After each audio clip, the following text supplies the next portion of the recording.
Intel Core i5, or Intel Core 5 as it's called today, is not what it used to be. I have a little bit of a rant for you today, but one that I think is going to provide you with some actionable information if you're looking for a Windows laptop, okay? Because I've been reviewing this Lenovo ThinkBook 14, all right? And this is an Intel Core 5 210H processor. And I've been reviewing this for PC World and not getting a very good review because it has not performed very well. And I feel that the Intel Core 5 210H processor is partially responsible for that. Because perhaps naively, I thought that this would be a mid-range processor. But it turns out, and I kind of already knew this, I just had forgotten for a moment, that actually Intel Core 5 is more of a entry-level chip. In fact, the Core 5 210H is a very entry-level chip in Intel's product stack now. But if you, like me, grew up buying Intel Core processors, you might not realize that just because through most of the existence of Intel's Core branding, the past decade and a half, Intel Core 5, Intel 5, whatever, was the mid-range and oftentimes a really solid, good value pick. Now, I'm going to prove this to you by showing you Intel's product stack. So, starting off here, so these are and we're going to focus on mobile today. These are those original Intel Core mobile processors. And you can see Core i7, Core i5, Core i3, a pretty even split. Core i5 takes the majority of it, and that's where you are going to find the bulk of laptops being sold. You really only wanted to go for a Core i7 if you had a more high-end use case or was just willing to spend a little bit more money. You didn't necessarily get the best value out of that decision, but it was a bit quicker.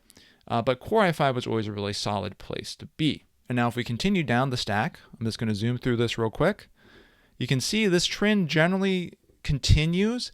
There are some years where they're a little heavy on the i7s, or some generations where they're a little heavy on the i7s, but they kind of go back and forth. And the i3s are still there as a low-end option. And that continues on for many, many, many years. Now I'm going to switch over to more recent chips. Okay, so now we're going to take a look at this product stack with Raptor Lake H refresh, or refresh as the case may be. And you can see here the Intel Core 5 210H is at the very bottom of the product stack.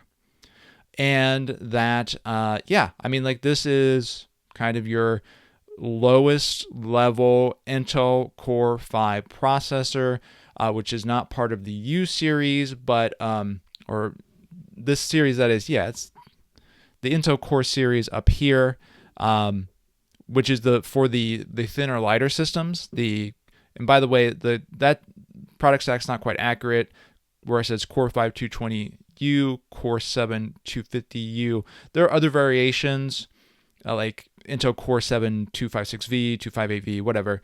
But the general rule is holding true, that Intel Core 5 is now where the sort of entry level is. You're going to find that in your less expensive chips or less expensive laptops. And then Intel Core 7 has kind of become more of the mid-range option. And it's found, I would say, I don't know if it's a majority, because, there are a lot of inexpensive laptops. But in most of the laptops that I see for review, it's going to be an Intel Core 7 today. Even if it's a fairly inexpensive laptop, you hit that $1,000 mark, or even a little bit under that, you start to see Intel Core 7. So the Intel Core 7 is more of the mid-range. And then they have Intel Core 9 in some select product stacks for the super high end. Now, unfortunately, this is not just a product stack problem, because I'm going to also go over to Geekbench. And I'm going to show you some results. So let's go over here to the Core 5 210H results. Now, the result that I got, which was in question here, is this Lenovo 21SG. That's my Geekbench result that's been posted there. And you can see it's not very good, especially in the multi-core. Now, I suspect there's something a little bit up with this particular design, because something that you'll note if you look in more detail at some of these laptops is that a lot of the other ones that are posting higher numbers have bigger power bricks. The ThinkBook 14 only has 65 watts of power, and I think it's a little power starved, and that's causing some issues with multi-core.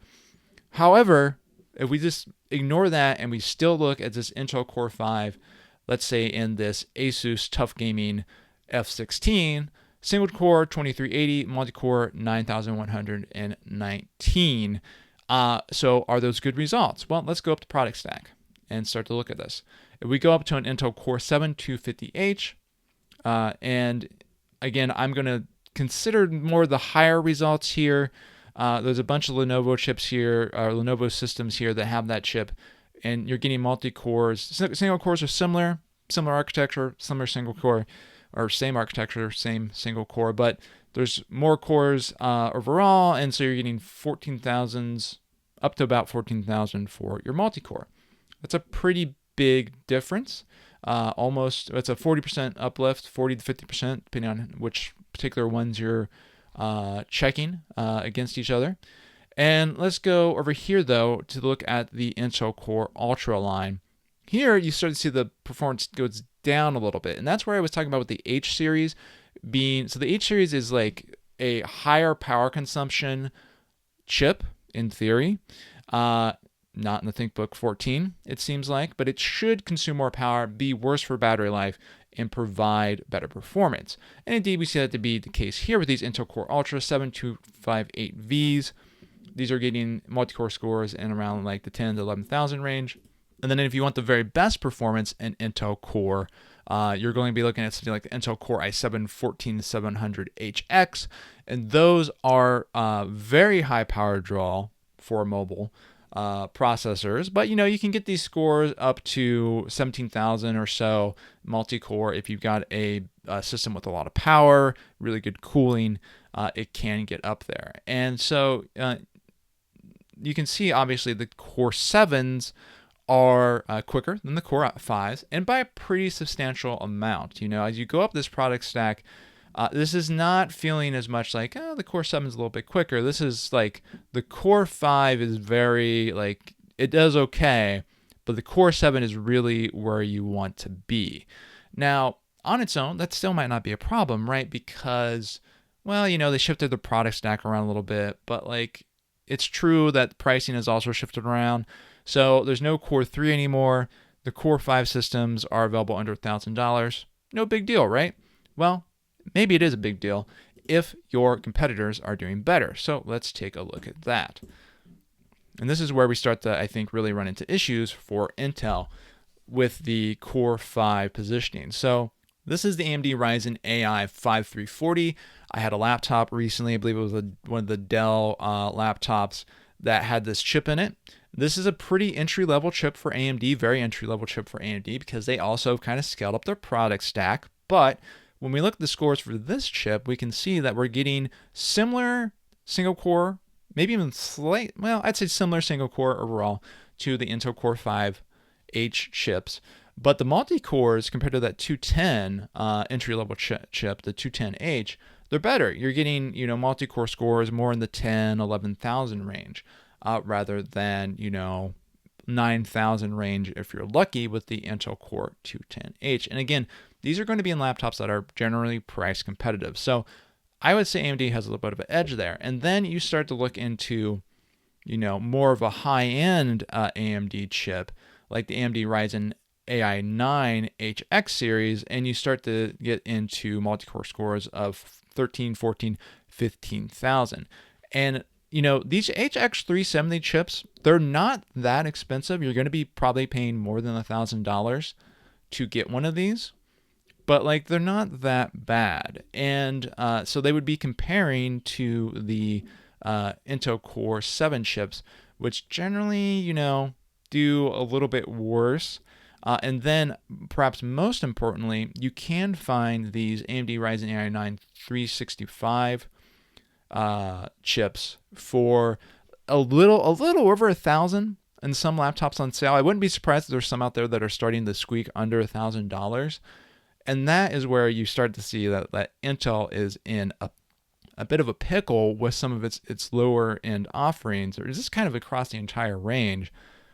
because, while AMD has also kind of scaled its product stack so that you're starting at the 5 now, and you might think that's a little bit more impressive than it actually is, they are offering a very competitive processors across the entire range. And then I thought we would also take a look at the Mac, because you can get a Mac Mini right now for $469. And you can get a MacBook Air M4 for like $849 or $899. There was a sale for $849. I don't know if that's still happening. So you can get that for a very inexpensive price. So that's directly competitive with Intel Core 210H processor powered laptops. Because this ThinkBook 14, I forgot to mention, it's currently like $825. And if we look at the results for the Apple M4, the Mac Mini is a little bit quicker probably, and there's actually strangely not a lot of errors on this Geekbench 6 CPU search results page, but fortunately there's a lot of iPad Pros, which I know tend to be similar to the Airs, if a little slower even. And you're generally looking at results. First of all, single core results absolutely blow Intel and AMD out of the water. You're getting into 3,700 plus in a lot of cases with the Apple chips. The Apple Silicon chips can also achieve multi-core scores in the 14,000 up to 15,000 range with the Mac Mini, and that is competitive with the best AMD Ryzen AI 9s right now. It is getting within striking distance of those Intel Core i7 14700X chips, which are meant to consume way more power than Apple's M4. And then, of course, if you're looking for something a little bit higher end and you go to something like an Apple M4 Pro, now you're getting multi-cores in the 18,000 range, or with an M4 Pro in the Mac Mini, 22,000 here. And this M4 Pro right here is doing 20,000. Now, to be fair, the Mac Mini is technically a desktop, albeit a very slow one, but we have an Apple M4 Max here that's getting up to 23,000, and probably I think that's a 16-inch system there. So clearly, Apple has a very big advantage in its product stack, because you can get the under $1,000 chip systems under $1,000, sometimes way under $1,000, that are performing comparably to AMD powered and Intel powered Windows laptops that are going to be probably at least a few $100s above that $1,000 mark. Even if they do hit the $1,000 mark, they're still at a competitive disadvantage, because while they might perform as well as those Apple chips, they have issue. They don't do as well on battery life as those Apple chips in many cases. And this just goes to show that when it comes to the Windows world in general, and especially with Intel, but also a little bit with AMD, you need to recalibrate your expectations for what you're getting from the processors in these laptops. And you need to kind of expect that where you might traditionally think would be the high end is actually kind of where you want to start. Provided, of course, that you care at all about performance, because, of course, any of these chips can run Windows and run the Chrome browser and whatnot just fine. That's not going to be an issue. But if you're doing anything that's demanding at all, you're going to want to go with at least an Intel Core 7 and not an Intel Core 5, or probably at least an AMD Ryzen AI 7, although the AI 5 chips are not terrible. They're at least a little bit better than the Intel Core 5 chips generally are. So I hope that provides a little bit of context and advice. If you're buying a Windows laptop today and you're a little confused about the product stacks that you're seeing, maybe you're looking at like Core i5 or Core 5 as it's called today, and you're thinking, oh, well, like that could be a decent chip for me. Maybe it is if you're not too demanding. But if you're expecting that to be what it used to be, where it was a solid mid-range chip, good all around, I don't think that's really the case anymore. You should really view Core 5 as the budget chip and Core 7 as the mid-range offering. And if you really want to push performance on your Windows laptop, you're going to have to go with something that has a 9 in the badging. So that's it for me today. Thanks for watching. See you next time.